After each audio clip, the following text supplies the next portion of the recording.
Hello again. It's nice to be back. We'd like to welcome you to the Adult Focus on Longmeadow issues. Today we have an interesting topic, but before we do, I'd like to make a few announcements. First of all, because of the nature of the program, we'd like to fess up that this is not anything, opinions and so on that are being supported by the broadcasting system here in Longmeadow, nor is the Adult Center responsible for any comments that we make. We just have a topic that's somewhat controversial at some points, and we just want to say that whatever we say, and we own it, and hopefully you'll get back to us and give us some feedback as to what you thought of the program. The topic today is leave or stay in Longmeadow. I also want to give credit to the speakers that weren't here today. We had another person, Ellie Tyson, who's been a regular on our program, and she has no voice today, so she called and said, I can't make it. Anyway, also we have Jim Jones, who is a regular here, and today we have Joe Flanagan, who is a guest speaker, guest member. Dr. John Carey, who you've heard from before, he was in on the planning also, and Norris Smith, who is always part of the program planning, and myself. My name is Ray Marr. I'd like to first start with an interesting topic from Joe, as to share with us what his experience is with Longmeadow. I guess that's the best way to say it. Joe? Thank you, Ray, and here's my story. The company I worked for in the Boston area moved its headquarters to Windsor Locks in the late 70s. The people that were helping us relocate concentrated on the area around Hartford. We ended up with a new home in Enfield. It didn't take us long to realize that Longmeadow, with its small town, quiet atmosphere, excellent school system, and other amenities, was a good fit for us. We moved to Longmeadow in 1979 and spent 27 years here. When the children left our 8-room home, it wasn't practical for us to stay there, and we had to downsize. We sold our house in January of 2006. To accommodate the buyer, we had to vacate by March 1st, so it was a very hectic period. 50 years of home ownership took its toll, so buying a smaller home or to buy a condo was not in our plans. We were not able to find a suitable place in Longmeadow and lived in private apartments for over 2 years until the invitation came to view the market rate apartments at Emerson Manor. That's where we are now. It's been a homecoming for us. Thank you. Thanks, Joe. Before we go on to the actual meat of the program, though, we'd like to tell you all a little bit about ourselves. Joe has already said some words of his background as far as Longmeadow. And Jim, could you just share with us briefly why you came to Longmeadow? And well, my daughter, one of my daughters, went to Springfield College, and she moved here in 1986. And as it is with children, once they leave the house, they rarely ever come back. So once she graduated from Springfield, she worked up here and married and lives in Longmeadow, and now has 6 of our 12 grandchildren. And so we've been coming up here since '86 to visit. And when it was time for us to retire, I took an early retirement. This was the place we were going to look. Had 6 grandchildren, nice area. And we've only been here 4.5 years, so we're practically newcomers to the area. Thanks, Jim. Just my own experience with Longmeadow. I actually moved to Longmeadow back in 1979. After about 9 or 10 years, we moved to Enfield, mainly because at the time at least, both my wife and I were working in Enfield and paying taxes, state taxes to Massachusetts, when Connecticut did not have a income tax. They must have found out about us because within 2 years after we moved to Enfield, they got the state income tax in Connecticut. Anyway, we lived in Longmeadow South, we call it, which is the Meadows. Some of you are familiar with that, and that's we stayed in connection with Longmeadow all the time. We were in Connecticut, living in Connecticut, and then finally we decided to move back. I wanted a house to take care of, I guess, and we moved to Grassy Gutter here in Longmeadow, and we've been here for 14 years at least now. Okay, the reasons for staying in Longmeadow are somewhat evident, and I don't think we're going to dwell on that too much, but I just want to give you a few things that, at least to highlight. First of all, the excellent public schools, as Joe mentioned, including the Yeshiva Academy, St. Mary's Academy, Willie Ross School for the Deaf, Bay State College, also the Jewish Community Center, the Adult Center, swimming pools, tennis courts, golf courses, parks, and as you know, miles of sidewalks, nice ones. It is a nice, quiet, safe place to be, and we've talked about that already. Joe mentioned it. Including there's easy access to a variety of shopping malls, theaters, and restaurants in the immediate area. I've lived here for many years. People have lived here for many years, and that's another plus as to why they stay. They have many friends and family. So another guest that we were going to have, but I agreed to just get a comment or two from him, is a gentleman who may be familiar to some of you. His name was Thomas Harala Sr. He was, well, let me tell you a little bit about him first. He had 2 children graduated from colleges. One went to Atlanta, Georgia, and the other Chicago, and as he says, you don't see them very much anymore. He said, we no longer need a big house, but there were no small houses available in Longmeadow that suited our needs at that time. We wanted to stay in Longmeadow, or at least close by. We finally settled in the over 55 community in Enfield called Shaker Heights. While living in Longmeadow, he says, I served on the planning board. In fact, it was when Emerson Manor, which we've spoken of in a program before, Emerson Manor was in process of being a reality. He also was a town moderator in Longmeadow for 21 years. Interesting comment, he said, we still shop in Longmeadow. I still go to Chippy's for my haircuts. He says, Longmeadow's a great place to live.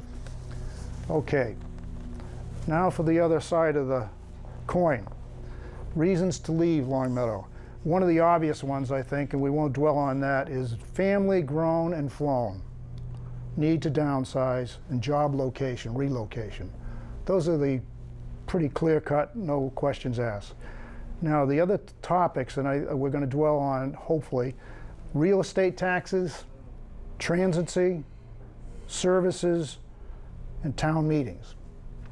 So, without further comments from me, let's talk about real estate taxes, including the many overrides that we've had, and 2.5 overrides.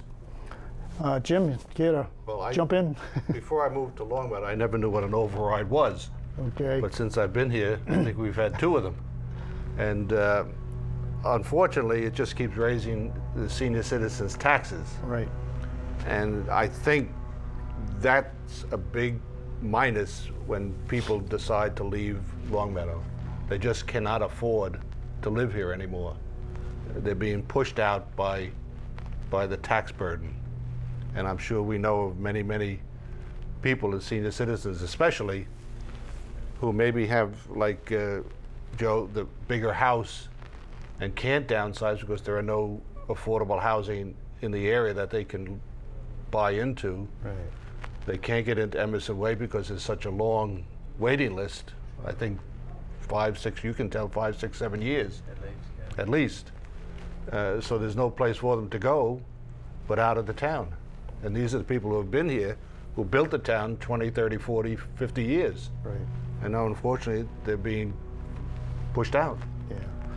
You know, one of the sad comments that I've heard several times, not directed to me necessarily, but to people who are in that situation of complaining a bit about taxes is that, quote, if you can't afford Longmeadow, leave. That's a pretty sad commentary, and I just want to mention that. The other part of it is that there's no real promotion of businesses right now in Longmeadow. And the answer to that is always, well, there's not much land for business to be promoted to.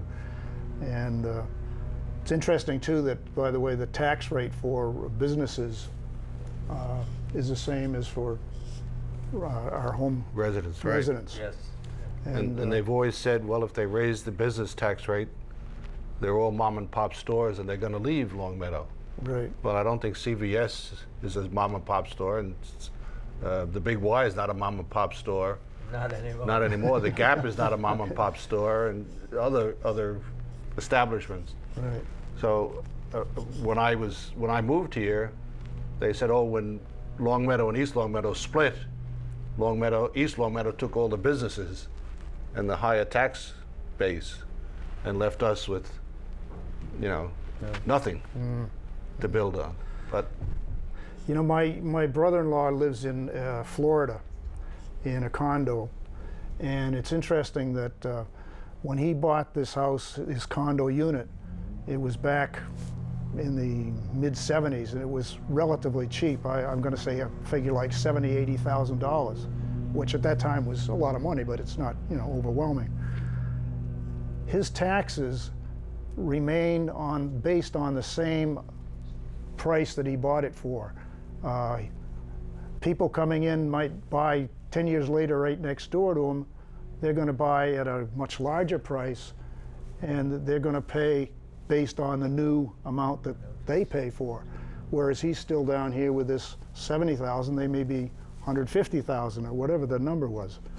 And that kind of thing, I don't know that there's been any movement around here to deal with things like that, because the other part of the issue here for seniors particularly is that, reduced income, fixed income is their situation. And of course, with the latest in financial problems in this country, if you had any investments, that's also probably not going so well anymore either. So when I moved here from New York City, my tax rate in New York City was actually lower than what it is here. yeah, But there's an offsetting balance. My insurance rates for cars and so on are lower here than they were in New York City. yeah. So that balanced it out. But My experience, a lot of people that I've talked to that have moved from other parts of the country, they all say, boy, this is a bargain up here. And I'm not sure if they're talking about Longmeadow particularly, but Actually, I had a decent side rebate on my insurance just from moving, from Sure. Holyoke to Longmeadow. really, I'm talking like $500 over had 2 cars at the time. wow. mine went down $1,300 Yeah, really, yeah. from 2 cars from moving from New York City to Longmeadow. Yeah. So that was a big savings. Yeah, I'll say. But at the time, I didn't realize that at the time Massachusetts only allowed certain insurance companies to write in Massachusetts. So luckily, my insurance company was one of them. Right. I had no idea that was, in effect at the time. My understanding, though, is that there is a program, and we don't have enough information, but hopefully by next year we might have a further, more extensive discussion on this particular topic. But even in Massachusetts, there are provisions for giving some breaks to the elderly persons that reside. And this is just an example of one of them, Falmouth, Massachusetts. We don't have a lot of information on that yet, but we're working on it. So maybe there's some relief for those people that want to stay in Longmeadow or somewhere nearby and can get a tax break. Well, okay, I think we got that one pretty well under cover here. The second one is transiency, and let me just give you an idea of what I'm talking about.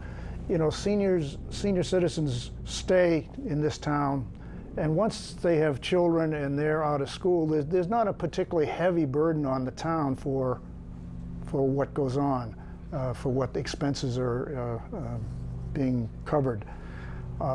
If they leave, the chances are good that somebody's going to buy that house, hopefully, and more than likely it's going to be people that are younger and probably have a family, kids in school.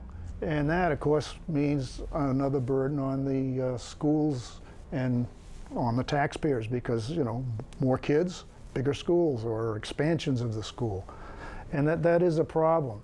And of course, that translates to higher taxes. So the other thing is that and I can't substantiate it in terms of numbers, but at least when I first moved to Longmeadow, the transiency was quite a thing. I mean, a goodly number. I'm going to say 30%. I can't document that, but it was pretty high. At least 30% turnover over a few years was not untypical. And again, most of those that were turning over were the younger people. They come to this town, they have their kids going through the schools, and they move on, probably to another job or just want to get in the country or something like that. I don't know what their other reasons would be. But when they leave, you know, there you got a school now that doesn't have a lot of kids a need for a lot of children or bigger schools. So that becomes a predicament. It's a bind, and I don't know what you do about that. But one final word, and then I'll shut up for a minute. I'm aware of at least one person who recently shared with me that when she was going to sell her house, she had a price and people came in, looked at it, the price seemed right. But as soon as they became aware of what the taxes were on the house, the deal was squelched because of the high tax rate. So anyways, jump in, guys. Anything on this transiency thing? Well, I have not had my children in the school system in Longmeadow, okay. But my grandchildren are in this system, and they're receiving, I think it's an excellent education.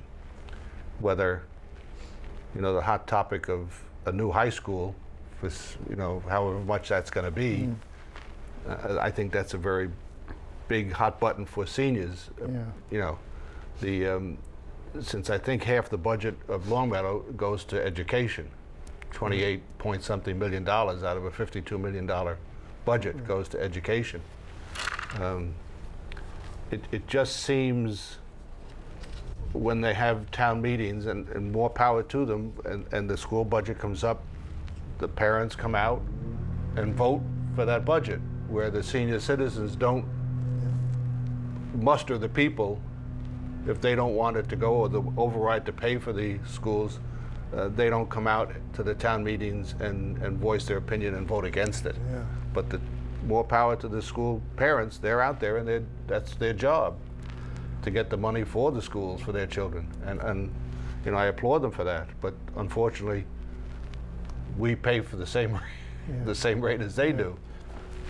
I know a lot of people that I know feel the same way about this, that to say, hey, I paid my dues, I came to this town, I had kids in school, and I was glad to accommodate the tax raises, whatever they were. And personally, I've always voted for the overrides so far because I thought they were a good thing. Interesting in that area. When we first moved from Boston, most of the, as I mentioned earlier, they showed us a lot of houses in Hartford and never in Massachusetts, or in Longmeadow for that matter. And I wondered why, and they sort of sloughed it off as old taxes, and you'll be getting away from the state tax. And so and that was, you know, a number of years ago. Yeah. Well, it is a problem, and it's out there, and my final statement on that would be that I think a lot of the seniors have been very supportive of the schools. and continue. Because when you think of it, the schools are really our only business in town. The biggest draw, I'm sure, when people come here is because of the schools.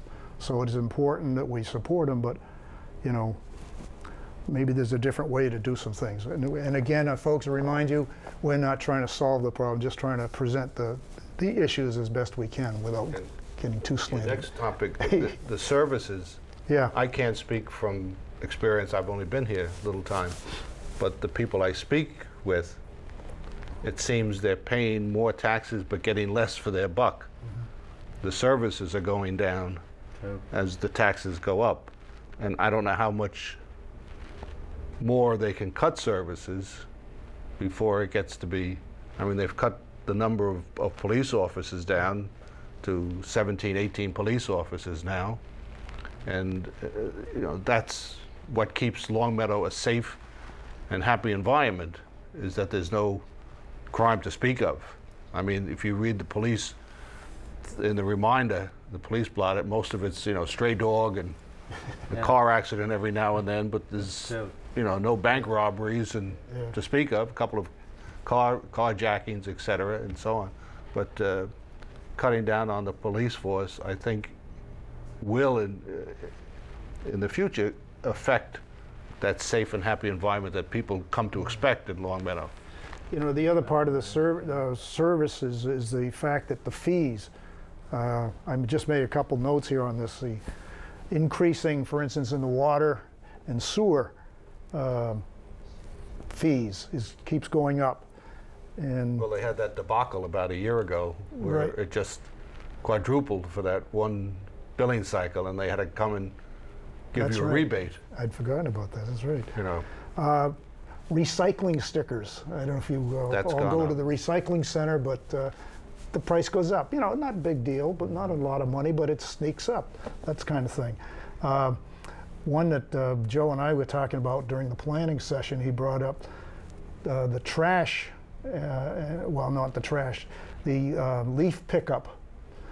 I mentioned leaf pickup, that we lost that service, and Joe said he remembered, and I did too when he mentioned it, was the people coming in and... Oh, the trash collectors. Yeah. Well, actually, the first time I saw it, I couldn't believe it. They actually went into the garage and took the barrels out and brought them back in again. Right. And you know, I wouldn't expect that kind of service in this day and age, but it's just indicative of you know, how things have changed. well, now you can only put a certain weight in the trash pickup, and if you're over that, you have to buy the bags, Buy the bags and from the town. If it's over 44 pounds, apparently, you have to have a special bag for it. And what a lot of people do, at least I do, if I have an overage, I go to my daughter's house and put it on her pickup. I'm sure you're not the only one. I'm sure I'm not the only one that does that. So anyways, that is a concern. The final one, I wanted to be sure we at least had a few minutes to talk about, was the town meeting.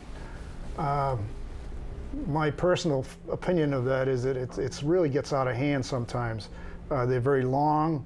The communication as far as what the agenda will be gets cluttered at times. That last town meeting, as you recall, they had a warrant that wasn't there or was there, and it was really confusing.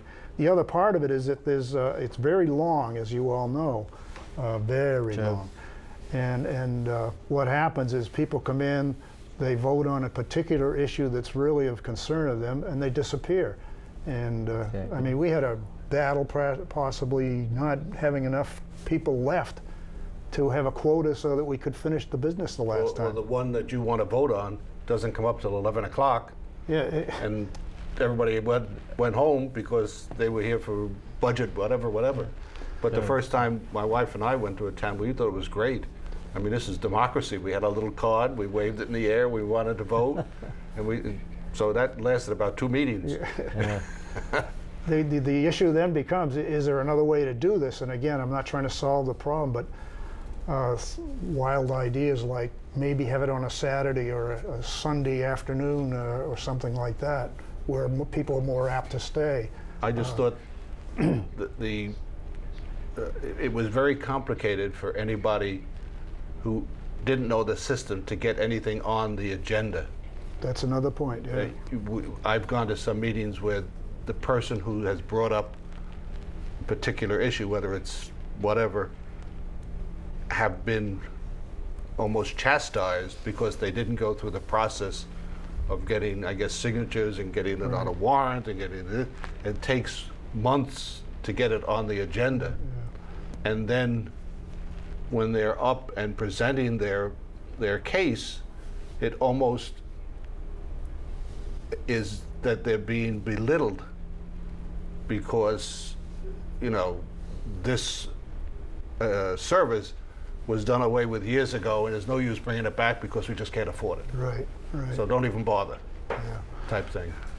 Well, it is a problem, and I don't know a quick answer to it, but well, time will tell. Again, another issue we just like to bring to your attention, folks. I want to make sure, by the way, I'm going to read from this because I don't want to miss it. We'd like to hear some feedback from you folks, and maybe there's room for expansion of some of these topics or some other ones along these lines that you're interested in. So we will be writing, we'll be putting it on, I think it's going to be on the prompter at the end. If you have some comments you'd like to make, good or bad, we ask that you contact Noreen Smith. She's the Program and Activities Director at the Adult Center, 231 Maple Road, Long Meadow, or you can call her on the phone at that same place on Tuesday, Wednesday, or Thursday at 565-4150. So that's just for your information. Can I put in a plug? Absolutely. The Adult Center now has a beautiful little patio out in the back from the Park and Recreations Committee. And if it ever stops raining, it's a beautiful little area where you can sit and play checkers and whatever you want in the backyard. It's very, very nice. And it's compliments of the Park and Recreation area. So if it stops raining once in one of these days, you can take advantage of it. Yeah. Speaking of that, by the way, I meant to make sure you mentioned it, and I didn't see it when you had your little resume, mini resume earlier. Jim has lived in town, what, 4 years? 4.5 years. 4.5 years. And, you know, a lot of people, when they retire, they just want a nice little place and quiet and, you know, a little activity here and there, but not a lot. This guy is Mr. Activity. I know you're in your church choir. You're in the Knights of Columbus. You mentioned the patio in the back. That's what made me think of it. Apparently you were on the tree committee in town. I'm a crossing guard. Crossing guard. And you and I work the election committee, elections together. Right. And you just have to keep busy. I mean, there's no use sitting home and listening to your arteries harden. We had the Adult Center sponsored a meeting, dinner last week at the Hamden Country Club. Very nice. Basically an appreciation dinner. And many of the speakers said the same thing. Volunteers kind of make this town happen. Without it, it wouldn't be. And we had an exercise up at Westover Air Reserve Base last week for the Medical Reserve Corps, and we had that as a program for Beverly Hirshhorn. And we had Long Meadow's Medical Reserve Corps involved in this exercise with the Air Force and the Red Cross and EMS, EMTs, and it was a whole day affair. It was very, very nice. And the Medical Reserve Corps from the county, we had 27 people there, and they just performed brilliantly. Okay. I have just got the word over here that our time is just about up. I don't want to carry it on too late. I don't know what happened. They just shut us off, I guess. So we thank you for your attention today. Hopefully it's been informative and maybe promote some discussion or thoughts on your own.